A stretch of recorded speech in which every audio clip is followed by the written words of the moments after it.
दोस्तों, मैं समीर आपका एक बार फिर से अपने चैनल सैम गुरुजी पर स्वागत करता हूं। आज हमारी अगली क्लास आंसू लिपि उच्च गति अभ्यास खंड 1 का डिक्टेशन नंबर 68 होगा और यह डिक्टेशन 80 शब्द प्रति मिनट स्पीड से रहेगा।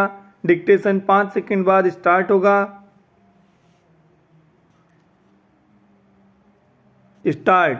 महोदय, हमने ऐसा प्रयास ही नहीं किया कि किसी परियोजना को एक ऐसा संयुक्त उद्यम माना जाए जिसमें उसके निर्माता, श्रमिकों, वहाँ रहने वाले अन्य मजदूरों, वैज्ञानिकों, प्रबंधकों तथा अन्य संबद्ध लोगों को भागीदारी का अनुभव हो।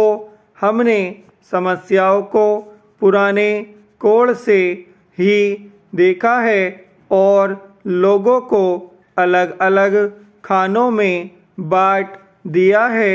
इसलिए ये झूठे विभाजन समाप्त होने चाहिए। हमारे समाज में ऐसे अनेक विभाजन हैं, शायद वे सभी समाजों में होते हैं, लेकिन हमारे यहाँ वे सामान्य से कुछ ज़्यादा ही हैं। ये धर्म के आधार पर, जातियों के आधार पर, भाषा के और क्षेत्र के आधार पर पाए जाते हैं। एक व्यक्ति और एक वर्ग को दूसरे से अलग करने वाली अनेक तरह की दीवारें हैं और इन सब विभाजनों से हमारा राष्ट्र कमज़ोर हुआ है। स्वतंत्रता आंदोलन के दौरान इन विभाजनों का इस्तेमाल हमारी एकता को तोड़ने के लिए किया जाता था। आज भी इन्हें उन लोगों को कमज़ोर बनाने के लिए काम में लिया जाता है जो एक होकर खड़े होना चाहते हैं, जो भिन्न भिन्न जातियों और धर्म के होते हुए भी एक ही उद्देश्य से प्रेरित हैं। हमें यह सावधानी रखनी होगी कि ऐसे लोगों के समूह को कोई भी कमज़ोर न कर सके।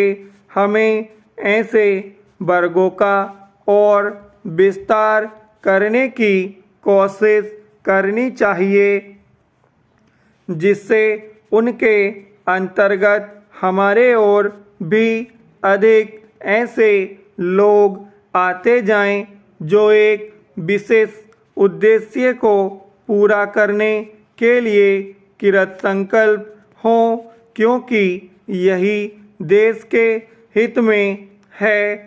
इसी से देश मजबूत बनेगा।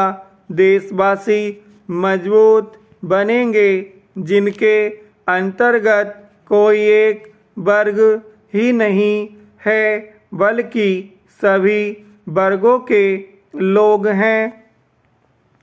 इसलिए संपूर्ण शिक्षा का अभिप्राय है कि हम केवल अपने अधिकारों के लिए संघर्ष न करें बल्कि यह भी देखें कि हमारे प्रयासों का अल्पसंख्यक समूह पर क्या असर पड़ेगा। औद्योगिक क्षेत्र सुगठित है, उसकी आवाज़ शक्तिशाली है, उसमें एकता है और इसलिए इसका प्रभाव पड़ता है। लेकिन हमारे देश में बहुत से ऐसे वर्ग हैं जिनकी आवश्यकताएं अन्य वर्गों से कहीं ज़्यादा महत्व की हैं, परंतु उनमें एकता नहीं है। उनकी मांग को प्रस्तुत करने वाला कोई नहीं है और उन्हें शायद पता तक नहीं होता कि उनकी कुछ मांगे भी हैं, लेकिन केवल इसी कारण से उनकी उपेक्षा नहीं की जा सकती। हम यह नहीं कह सकते कि उनकी कोई मांगे नहीं है। विराम। दोस्तों ये डिक्टेशन 80 शब्द प्रति मिनट स्पीड से कंप्लीट हो गया है। अगर आपको वीडियो अच्छी लगी तो इसे लाइक करें और अगर आपने अभी तक हमारा चैनल सब्सक्राइब नहीं किया तो चैनल सब्सक्राइब करें। धन्यवाद।